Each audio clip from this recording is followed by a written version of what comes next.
नमस्कार, मैं दीपक विशाल और आप देख रहे हैं बिग न्यूज़ 9। चूँकि बिहार के विधानसभा सत्र में अजीबोगरीब चीज़ें देखने को मिली है और लोकतंत्र की हत्या जैसे शब्द जो है वो बोलना भी छोटा पड़ जाएगा, क्योंकि लगातार जिस तरह की घटनाएं हुई हैं वो देखते हुए ये कहा जा सकता है कि जो सदन में बैठे लोग हैं कहीं ना कहीं वो अपना मानसिक संतुलन खो बैठे हैं।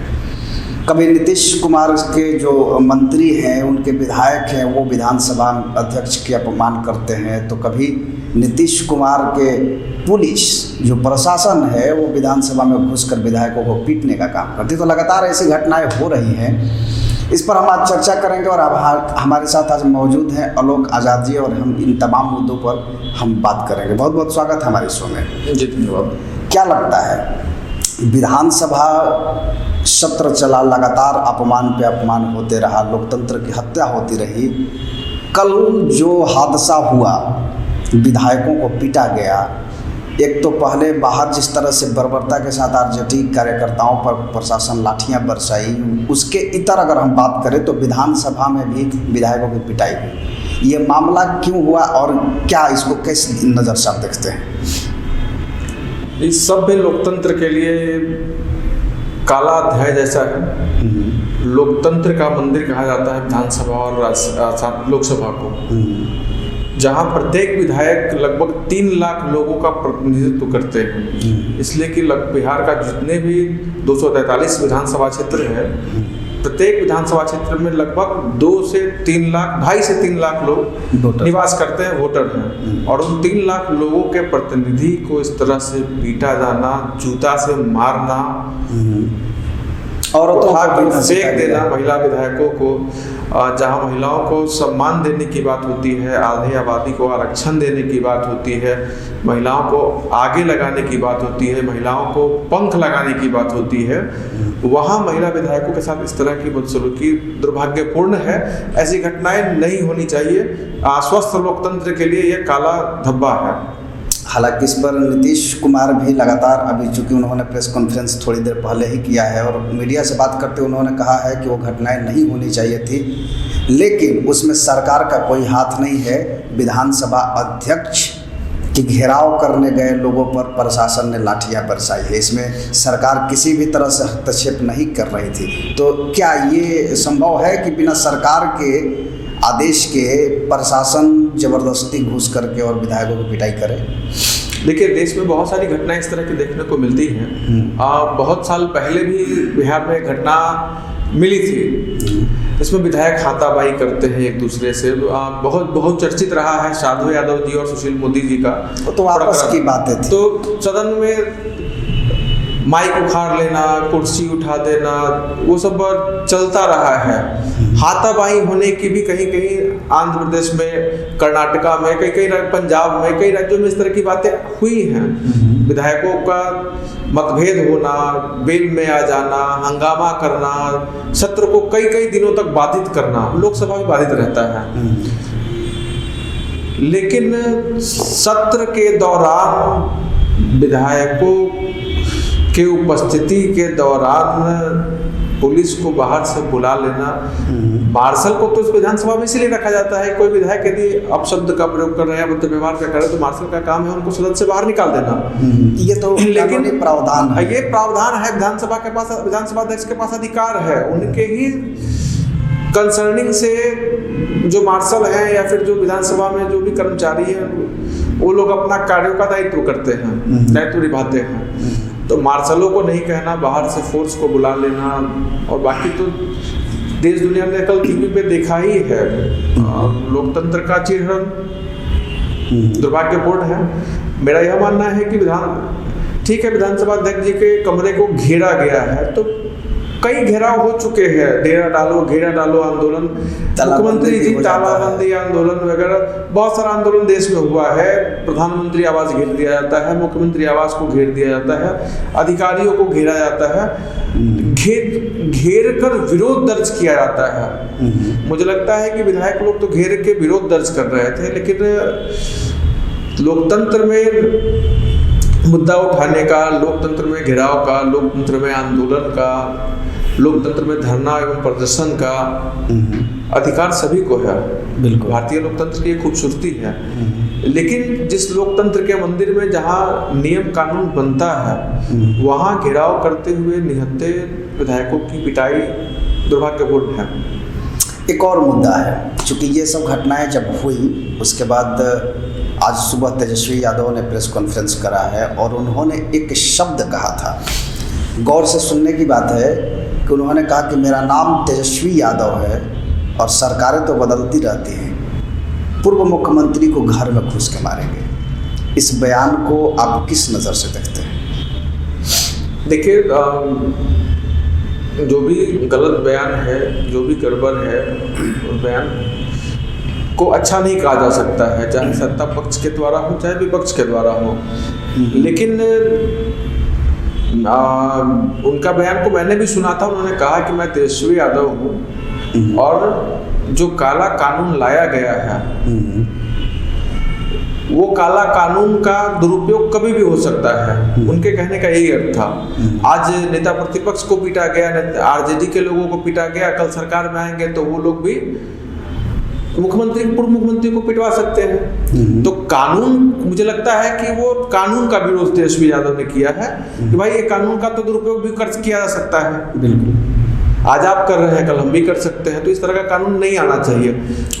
इस पर हम चर्चा करेंगे। चूँकि थोड़ा सा मैं आपको ये बता दूं कि बिहार विधानसभा में जो पुलिस सशस्त्र बल जो कानून है ये पास कर दिया गया है और बिना विपक्ष के, ये जो चीज़ें हैं बिना विपक्ष के ज़बरदस्ती पास किया गया है और इसी को लेकर के ये पूरा बखेड़ा जो है वो शुरू हुआ।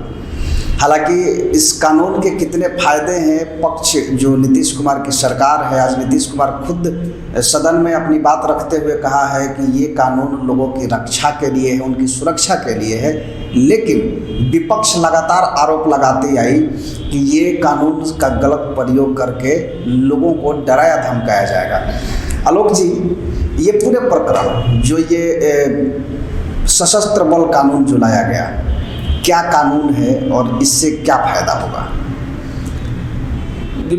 विपक्ष का आरोप है कानून बहुत खराब है, कानून का दुरुपयोग हो सकता है, आम आदमी को परेशानी हो सकती है। इस कानून में है कि पुलिस अधिकारी को लगेगा कि आप गलत हैं, उसको लगना चाहिए, उसको भरोसा हो जाएगा वो आपको गिरफ्तार कर सकता है। लेकिन लगने का पैमाना तो ये नहीं हो जाए। अगर आप पर्सनली दुश्मनी निकालने के लिए भी किसी को उठा सकते हैं, ये भी तो लगना ही हुआ। बिल्कुल, मुझे आप बाद में सफाई ये देंगे कि हमें लगा कि ये अपराधी है। तो इस तरह से ये जो मुद्दा है इसको कैसे देखा जाना चाहिए? जी बिल्कुल, आप और हमने सब लोग देखा है कि मुख्यमंत्री जी ने इस पर बयान दिया है कि भाई कहीं गोली चल रहा हो तो वहाँ पुलिस से ऑर्डर, हाई कोर्ट से जाके ऑर्डर लेगा, उसके बाद होगा वरीय से ऑर्डर लेगा कि पहले गोली चलाएगा। तो मुझे याद है अभी तक कि हमने अपने पूरे उम्र में देखा है कि कहीं कोई घटनाएं होती हैं तो उस समय पुलिस अपने अधिकारियों से नहीं पूछती है, वो गिरफ्तार करती है। कहीं हंगामा होता है वहाँ लाठीचार्ज करती है, अधिकारियों से नहीं पूछती है। संसद भवन में हमने देखा है, जब संसद भवन में हमला हो रहा था तो भी वहाँ जो तैनात पुलिसकर्मी थे अपने अधिकारियों से नहीं, उन्होंने काउंटर किया था। हालांकि आलोक जी, ये जो बातें मुख्यमंत्री जी ने कही है, ये बातें विधानसभा में जो हम पुलिस के द्वारा पिटाई हुई थी विधायकों को, उसको लेकर के कही थी कि अगर कुछ गलत हो रहा है तो पुलिस को परमिशन नहीं लेगी, पहले वहाँ वो अपना काम करेगी। हम बात कर रहे हैं सशस्त्र बल जो कानून बनाया गया बिहार में, इसके कितने चांसेस है कि आम पब्लिक को ये सुरक्षा देगी जिस तरह से नीतीश कुमार कहते हैं? बिल्कुल, सरकार का कहना है कि भाई इनसे पुलिस वालों को स्वायत्ता मिलेगी, जो गड़बड़ी है उसी समय देन एंड देयर उसका वो निराकरण कर सकेंगे, जहां शक लगेगा कोई घटनाएं हो तो गिरफ्तारी करेंगे। तो पहले भी सीआरपीसी के धारा में संभवतः 47 धारा जो है उसमें दिया हुआ है कि पुलिस को यह अधिकार है कि किसी भी तरह की कोई घटनाएं होने पे तत्क्षण कार्रवाई कर सकती है, गिरफ्तारी कर सकती है। हो सकता है कुछ शब्द में हेरफेर हो, लेकिन इस तरह का ही है धारा 47 रूल में। तो जब ये चीज़ अधिकार मिला ही हुआ है, शुरू से कार्रवाई करते भी हम लोगों ने भी देखा है, कहीं कोई घटना होती है पुलिस तत्क्षण कार्रवाई करती है, फिर अपने वरियों को सूचना देती है, बड़ी घटना होती है तो सूचना देती है। तो उसमें जब पहले से वो नियम था ही था, तो फिर उसके बाद नया अमेंडमेंट लाने का क्या कारण है ये मेरी समझ में नहीं आया। नीतीश कुमार जी उन्होंने अभी आज सदन में भी कहा है कि इस कानून में कुछ ज़्यादा बदलाव नहीं किया गया है, ये कानून पहले से था, जिसे बिहार मिलिट्री फोर्स कहा जाता था, उसको बदल करके बिहार सशस्त्र सेना बल का नाम दिया गया है। और उनको ये आज़ादी दी गई है कि आप किसी भी केस या मुकदमा या फिर ऐसी चीज़ें जो होती थी, अब तक जो होते आया है कि अगर आप अपराधी हैं तो आपकी चार्जशीट दाखिल होगी कोर्ट में और वहाँ से वारंट जारी होगा और तब आपकी गिरफ्तारी होगी। लेकिन अभी का जो मामला ऐसा देखा जा रहा है कि इसमें यह है कि चार्जशीट दाखिल करने की बातें तो बात की है, अगर आप अपराधी लगे, आप पर संदेह हुआ कि आप अपराधी हैं तो आपको गिरफ्तार कर लिया जाएगा, उसके लिए किसी भी तरह की कोई परमिशन की ज़रूरत नहीं होगी। तो इस कानून के तहत क्या लगता है कि आम पब्लिक सुरक्षित महसूस करेगी? मुझे लगता है कि इसका दुरुपयोग भी बहुत ज़्यादा होगा, क्योंकि अब तो लगने की बात है, भरोसा क्या है। तो सबूत तो न्यायालय तो है नहीं कि सबूत देने की बात होगी। जब भरोसा किसी कारण से कोई दिलवा देता है तो भरोसा पे तो कार्रवाई हो जाएगा, तो गलत लोगों को इसका फ़ायदा भी मिल सकता है, अच्छे लोग को प्रताड़ना भी मिल सकती है।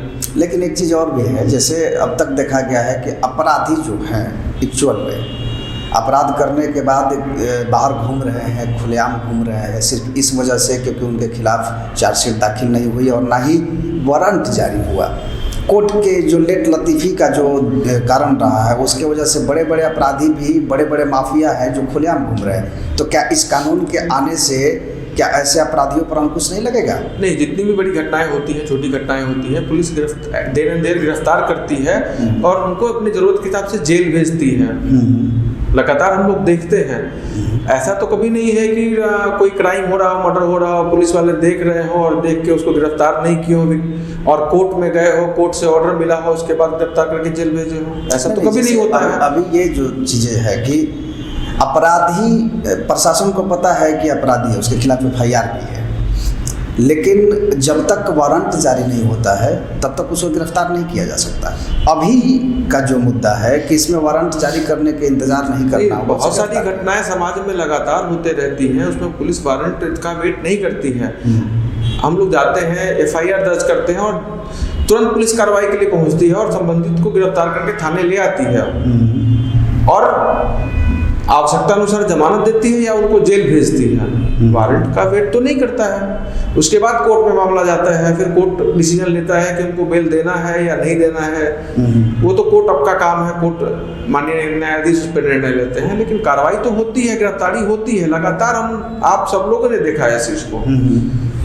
तो फिर ये कानून बनाने का क्या मतलब क्या बन गया था कि किस लिए ये कानून बनाया गया? जब पहले से सारी चीज़ें चल रही थी तो फिर इसमें क्या ऐसा बनाया गया जिसके लेकर के इतना बवाल मचा हुआ है? जी बिल्कुल, इसमें पुलिस को ज़्यादा स्वायत्ता दी गई है और इसका पॉलिटिकल माइलेज भी, पॉलिटिकल फ़ायदा भी नेता लोग उठा सकते हैं। मैंने किस तरह के स्वतंत्रता ज़्यादा दी गई है, किस तरह के फ़ायदा उठाया? अब पुलिस अधिकारी को यह विश्वास होना चाहिए कि आप गलत कर रहे हैं। कल को हो सकता है कि आप किसी विधायक पे यह विश्वास दिला दिया जाए कि वो विधायक सरकार को गिरा रहा है, वो भी तो क्राइम है। विधायक जी को पकड़ के भीतर डाल दिया जाएगा। या ये भी सरकार गिराए चाहे नहीं गिराए। या ये भी हो सकता है कि अगर आपका पर्सनली निजी जीवन में भी किसी रिश्तेदार या घर परिवार के जो लोग हैं वो पुलिस प्रशासन में हो और उनसे निजी भी अगर झगड़ा हो तो उसके तहत भी ये चीज़ें की जा सकती है। जी, पुलिस विभाग के लोगों का जहाँ घर होगा तो आसपास के लोग डरे रहेंगे कि पता नहीं किसी का उनको गाड़ी लगाने से मना कर दे, उनकी बात नहीं माने। हो सकता है उनको विश्वास हो जाए कि हम क्रिमिनल हैं या हम गलत है, तो हम गिरफ्तार करके डाल देंगे, क्योंकि उनको तो विश्वास होना चाहिए। हालांकि ऐसा बहुत सारे मुद्दा बिहार में हैं जिस पर हम लोग चर्चा करेंगे, लेकिन सबसे अहम मुद्दा ये है कि चूँकि जितना बवाल हुआ इस कानून को लेकर के अंततः पास भी हो गया, लेकिन अगर मूल रूप में देखा जाए तो अपराधी को गिरफ्तार करने के बजाय आम पब्लिक को ज़्यादा प्रताड़ित किया जा रहा है और शराब के नाम पर ऐसे लोगों को गिरफ्तार किया गया है जिनको दूर दूर तक शराब से कोई ताल्लुकात नहीं है और पर्सनली दुश्मनी निकालने के लिए उनको गिरफ्तार करके और उस पर 2-4-5 लीटर शराब होने का आरोप लगा करके उनको जेल में डाल दिया जाता है। ये केसेस भी आई हैं आलोक जी। बिल्कुल सही बात है। लगातार शराब के मामले बढ़ते जा रहे हैं और हम लोगों ने विधानसभा सत्र तो मुझे लगता है कि जब तक लोकतंत्र रहेगा, इस विधानसभा के सत्र को लोकतंत्र में याद किया जाएगा। और हम लोगों ने इसी विधानसभा के सत्र में देखा है कि आम लोगों के मकान से यदि शराब की बोतलें बरामद की जाती हैं तो उनके मकान को जब्त कर लिया जाता है, उनके मकान पे थाना खोल दिया जाता है। बाईपास थाना खुला है अभी इसी सत्र के दौरान। लेकिन इसी सत्र में ये भी देखा गया है कि राज्य सरकार के मंत्री के स्कूल में शराब बरामद की जाती है और उस पर कार्रवाई करने के लिए विपक्ष को हंगामा करना होता है और सरकार उस पर कार्रवाई नहीं करती है, ना इस्तीफा लेती है, ना कार्रवाई करती है। बिल्कुल छोटी इसको देख के तो ये लग रहा है ना, बड़े लोगों के लिए अलग कानून है और छोटे लोगों के लिए अलग कानून है। ये जो आपने तथ्य रखा है कि विधानसभा में मंत्री के घर रामसूरत राय मंत्री हैं और इन्होंने चूँकि इन पर जो आरोप लगाए गए थे, इसके बावजूद अगले दिन ये विधानसभा में गांधी मैदान में फरिया लेने की भी बात कर रहे थे। तो सोचने वाली बात यह है कि आखिर किस तरह के लोकतंत्र और किस तरह के शासन व्यवस्था में हम जी रहे हैं जहां पर खुलेआम धमकियों का भी दौर चल रहा है। जी बिल्कुल, ये पूरा का पूरा विधानसभा सत्र याद करेंगे हम लोग, हमारे आने वाली पीढ़ी, लोकतंत्र में जिनको विश्वास है वो लोग या आम भारतीय नागरिक सबके सब इस पूरे विधानसभा सत्र को याद करेंगे। यह विधानसभा सत्र ऐसा होता है जहां विधानसभा अध्यक्ष रूस के चले जाते हैं, आधा घंटा तक घंटी बज रहा होता है, विधानसभा अध्यक्ष बैठे रहते हैं अपने चेंबर में, लेकिन सब विधानसभा में नहीं आते हैं। विधायक वेट करते रहते हैं कि आज तो सत्र का आरंभ हो। ये विधानसभा सत्र याद इसलिए भी किया जाएगा जहां सरकार के माननीय मंत्री लोग, उप मुख्यमंत्री, मंत्री विधानसभा अध्यक्ष की लगातार बेइज्जती करते रहते हैं। पहला बार हुआ है, इससे पहले कभी नहीं सुनने को मिला कि किसी मंत्री ने विधानसभा अध्यक्ष की बेइज्जती की हो। विपक्ष के लोग तो करते रहते हैं, विपक्ष के लोग तो आरोप लगाते हैं, दल कभी नहीं किया। सत्ताधारी दल और जो सत्ताधारी दल के प्रमुख मंत्री हैं वो लोग बेइज्जत कर रहे हैं विधानसभा अध्यक्ष को, और वो अपने दल के वरिष्ठ मंत्रियों के द्वारा प्रताड़ित होने के कारण विधानसभा सत्र को छोड़ के भाग जाते हैं और इस्तीफा देने की बात करते हैं। इस सत्र में सरकार के मंत्री का बयान आता है कि बहुत व्याकुल होने की आवश्यकता नहीं है, काफी चर्चित भी हुई विधानसभा अध्यक्ष के लिए। जी जी, ये बयान सम्राट चौधरी और फिर माफी भी मांगना पड़ता है। इस विधानसभा सत्र में मुख्यमंत्री जी का भी जो रूप, जो चेहरा, जो रंग आया है, जो तरीका उनका आया है, आज से पहले कभी नहीं देखा गया, इसके लिए भी याद किया जाएगा। ये बौखलाहट किस चीज़ का है? सीधा सवाल है कि ये बौखलाहट किस चीज़ का? मुख्यमंत्री चूंकि अपने सादगी के लिए जाने जाते हैं, अपना सीधा बयान के लिए जाने जाते हैं, शब्दों को गोल मलोल घुमार करके बोलते हैं, लेकिन अग्रेशन आज तक नीतीश कुमार का किसी ने नहीं देखा, लेकिन इस विधानसभा सत्र में उनकी अग्रेशन सामने आई है। इस बौखलाहट का कारण क्या है? जी बिल्कुल, निश्चित रूप से मुझे लगता है कि अभी जो विधानसभा चुनाव हुआ है उसके बाद सरकार बनाने के बाद से लगातार मुख्यमंत्री जी का बौखलाहट का समाचार हम लोगों को मिलता रह रहा है। बहुत माध्यम से हम लोगों ने देखा भी है, कई जगह कई मुद्दों पे इनकी बौखलाहट देखने को मिली है। कभी अपने विधायक पे गुस्सा जाते हैं, कभी विपक्ष के विधायक पे गुस्सा जाते हैं। मुख्यमंत्री जी का कभी भाषा नहीं रहा तुमताम का, लेकिन इस सत्र में देखने को मिला है। विपक्ष में सुबोध राय एमएलसी हैं, उनको भी बहुत डांटे, तेजस्वी जी पे गुस्साए रहते हैं। कई मुद्दों पे मुख्यमंत्री जी का जो चेहरा देखने को मिला है कभी नहीं देखने को मिला है। और मैंने पहले भी कहा कि यह सत्र याद किया जाएगा, यह सत्र याद किया जाएगा। कुल मिलाकर के अगर हम सारी बातों को देखें तो इधर का विधानसभा ये 4-5 दिन का जो घटनाक्रम है उसको एक लाइन में ये कहा जा सकता है कि ये बिहार की जो राजनीति का स्तंभ है, यह लोकतंत्र का जो स्तंभ है, विधानसभा, लोकसभा, और जिस तरह की ये हरकतें हो रही है ये शर्मनाक है और इसका कहीं ना कहीं खामियाजा हम आम जनता को भुगतना पड़ेगा। जी बिल्कुल, निश्चित रूप से विधायिका कमजोर होगी, लोकतंत्र कमजोर होगा तो इसका बुरा प्रभाव तो बिहार के देश की जनता को ही भुगतना होगा। तो ऐसे ही खबरों को हम लेके आते रहेंगे। बहुत बहुत धन्यवाद हमारे शो में आने के लिए आलोक जी। धन्यवाद। तो जिस तरह से ये घटनाक्रम हुई, इस पे हम लगातार बात करते रहेंगे और बिहार की राजनीति से जुड़ी तमाम खबरों को हम आप तक पहुंचाते रहेंगे। आप देखते रहिए बिग न्यूज़ 9 और हमारे यूट्यूब चैनल को जरूर सब्सक्राइब कीजिए। और साथ ही साथ आप फेसबुक पर अगर ये खबर देखते हैं तो फेसबुक पेज को लाइक कीजिए। इंस्टाग्राम और ट्विटर पर भी बिग न्यूज़ 9 मौजूद है, आप वहाँ भी हमें फॉलो कर सकते हैं। नमस्कार।